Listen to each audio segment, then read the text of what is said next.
Oh, I never heard that. Yeah, we've had this conversation Hopping before. mad? Hopping mad. Have you guys heard like, that? Whoa, I'm just hopping mad. That's like, I think it's heaping. I don't think it's heaping mad. Hopping mad? Okay. Somebody Google it.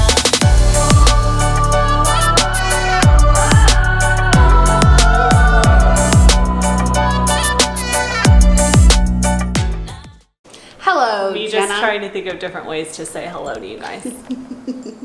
You guys, the podcast is coming out next week. Are you excited? Next Woo! Friday. Can't wait. Next Thursday night. Technically, yeah. Thursday evening. If you're an evening podcast listener, you're in luck. You can hop on and get it on a Thursday. I listen on a Friday usually. We are kind of twinning again. Mine's like a faded black. I miss the podcast too. Yeah. I saw today's the feast of St. Louis. He's the St. patron Louis. saint of barbers. What? I didn't know that. I didn't know that either. I thought only it know was- about St. Martin de Porres. Yeah. BAS was in my dreams last night, and What? we were having a worship night at Jenna's house. No. Beth told me to read Ruth 4. I did when I woke up. Good suggestion, dream Beth. That's amazing. Ruth 4 is amazing. Yeah, I would highly recommend it. Wow, really? Yeah, I've never I read it. agree with Dream Beth. I had a crazy dream about a friend too. Thanks for reminding me. You I have to text did? her. Yeah. Crazy. It wasn't me then, I guess. It's St. Faustina's birthday. Wow. Sweet. We're here Yeah. to just chit chat, Hit us. answer any questions, say hello. I think this hand is so funny. I think it's open though. Oh, is it? And it's got like the little tiny wave lines. Okay, also, Liv made an amazing blog post. Could you tell the people? Liv is the greatest. Truly. She is our phenomenal, beautiful, generous blog editor. Yeah. I could have kept going, Liv. I see I what was you're reining saying. myself I in. got Yeah, it. I was gonna keep going. Liv created a blog post for all of your questions on discernment. Yeah. So if you have ever wondered what are the rules for discernment, what's the deal with Saint Ignatius, we've got a blog post for you. In it, you'll find the actual rules for discernment, some info about the man himself, but also a link to our favorite, most highly recommended podcast on discernment called Just Notice with Father Paul Sullivan. It's so good. Everything you need discernment-wise you can find in that blog. And I'm gonna guess we're gonna drop the little link right here. Somewhere. Somebody's going to. Yeah, you can put the questions in the chat. Someone Ooh, asked that. yeah. How are you staying connected to women in your parish while social distancing? Oh, interesting. In my parish, well, the thing is, they're just my friends, so I just text Oh, them. that's good. Yeah, but for ladies who have like Blessed is She groups at their parish or women's groups, Yeah. I think there are women's groups that are starting back up now. I just got an email from our parish that they're starting women's groups back up and just doing like virtual hangouts. So if you're in charge of your women's group or you're, the leader, I think that you could recommend that. Just say like, can we do like a virtual Zoom meeting until we can meet in person? That way you guys can still be connected and pray with each other and just be with each other. So Megan Helmstead just shared with me yesterday that for their group, while the weather is good, late summer, it's beautiful in Colorado, they're meeting outside like on a patio so everyone can be kind of distanced but they can still be together. That's cool. So it comes down to what you're comfortable with. Of course, you have tons of options with Zoom and Google Hangout and whatever. Like an ongoing text thread, you have lots of ways to stay connected virtually. But if you're open Even to email. it, yes. We have a small group with the writers, and I'll just ask like, hey, what's bringing you joy this week? And people will answer via email. So even if you don't have everyone's numbers, but you have people's emails, you can totally do that. And listen, I would highly recommend that because I don't know about your email inbox, but mine isn't that like happy, Yeah.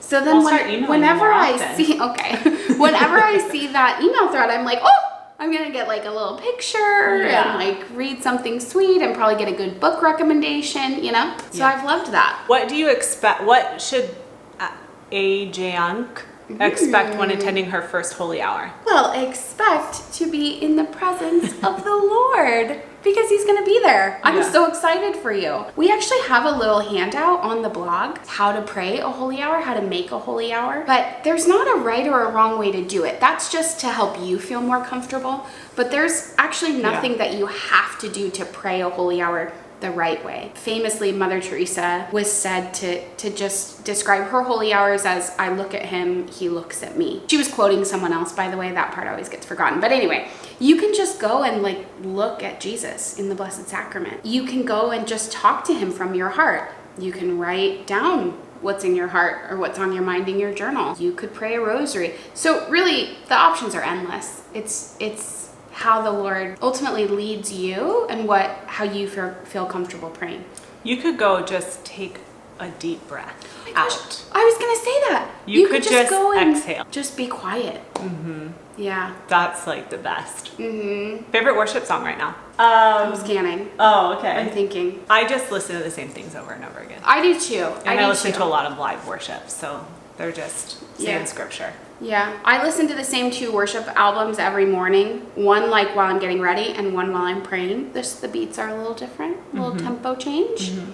But I would say, just to mix it up, for the sake of mixing it up, my favorite driving to work worship song is Revivals in the Air by Melissa Helser. It's a good one. You You should listen to that. Prophesying over the Restore Revivals. Revivals in the Air. Catch it if you can. It's moving all around. I'm just quoting this song. It's so good. Thank you song, that's a good one. I love that Yeah, keep one. dropping your favorite songs. How do you not Please. let anger get to you and affect your walk with God? Man, well, I think the way I personally deal with anger is by getting really angry at God. So I did that just this morning. I was like screaming at him in my head about how angry I was.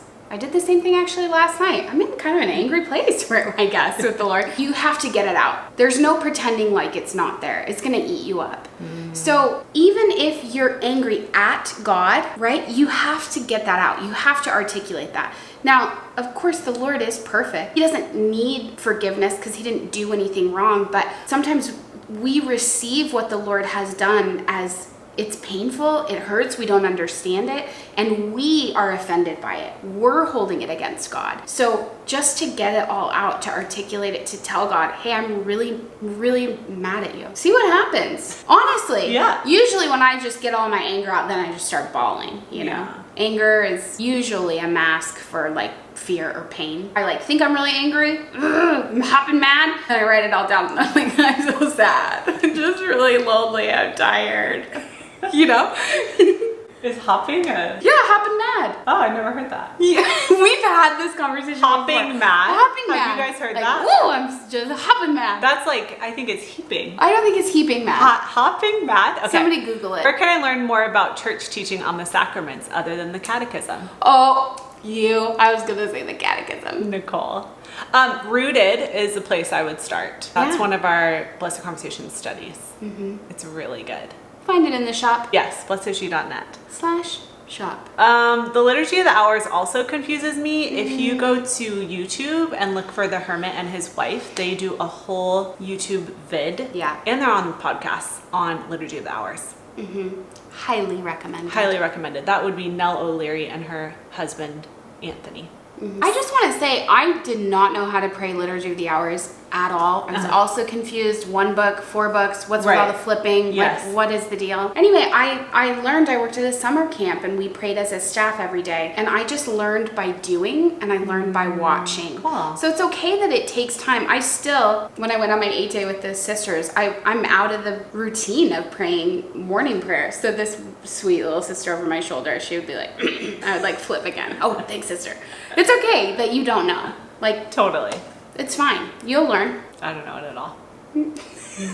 Not even there. How to turn to prayer on the hard, really busy days. I've realized recently that I tend to ignore my soul on those days and end up sloughing through those feelings of failure. I think it's been really helpful for me to have a set aside prayer time. So I have a little habit tracker in Google Calendar. I just mark when I'm going to pray every day. And then it even on the days that are kind of hard, it still prompts me, ready to pray?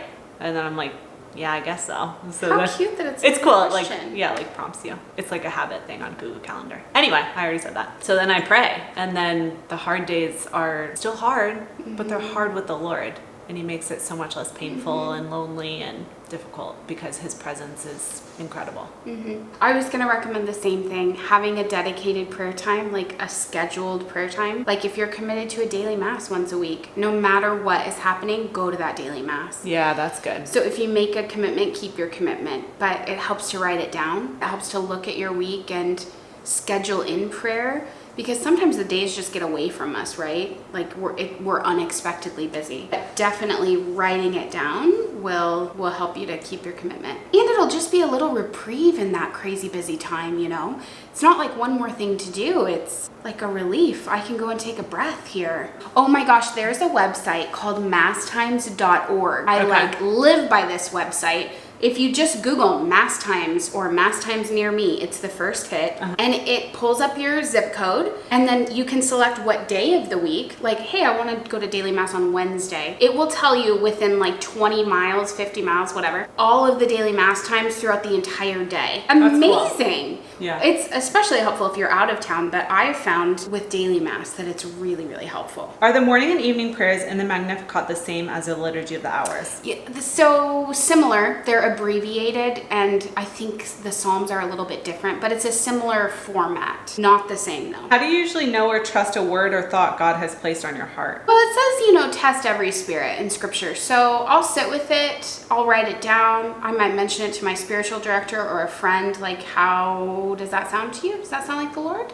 Do you have any spiritual advice for a bride preparing for her wedding during the pandemic? Oh my gosh, I'm just so happy for you. Congratulations. I know that this is not what you planned, a global pandemic for your wedding. I would tell Jesus all of your thoughts and feelings about that. I'm sure there's some disappointment, some fear, some anger. I would tell him everything. And then I would just, as your friend, tell you that the Lord's plans are greater than what we could ask for or imagine. So I had a dear friend get married during the pandemic in June and had her venue cancel, her out-of-town guests couldn't come, all of these things changed, and yet the Lord provided in the most beautiful ways for her. They got a venue they never could have gotten with a larger party or for that price. So the Lord blessed them all along the way, and she just had a heart where she definitely grieved it and like was with the Lord in all of it,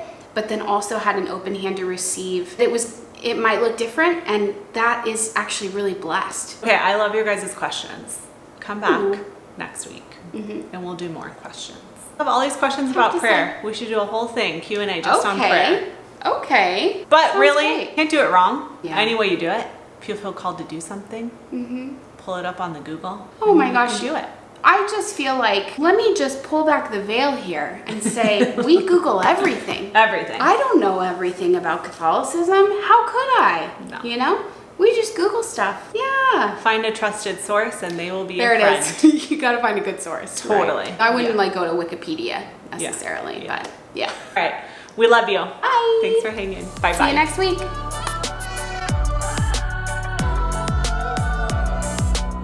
Hi guys, Jenna here. I just want to say thank you so much for coming over to our YouTube channel, hitting that subscribe button, liking this video so we can continue to create content that brings you life and happiness and laughter and gives God all the glory. We love you. We'll see you next time. Bye.